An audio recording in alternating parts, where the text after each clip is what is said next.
Yeah. Hello everyone.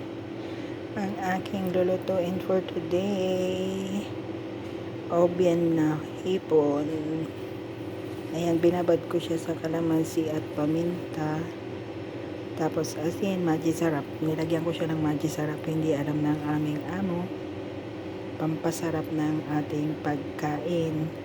Tapos ayan, nilagyan ko siya ng butter para at least mas lalo siyang sumarap. Ayan guys, yan ang lunch for today. Ang oven na hipon. Ayan. Tapos partneran ko siya ng tabuli. Yan ang kakainin nila for today. Pero magkakanin pa rin sila. May kanin pa rin yan. Ayan. Almost 2 hours ko siyang binabad sa kalamansi at saka paminta na may magic. Ayun. Tsaka asin.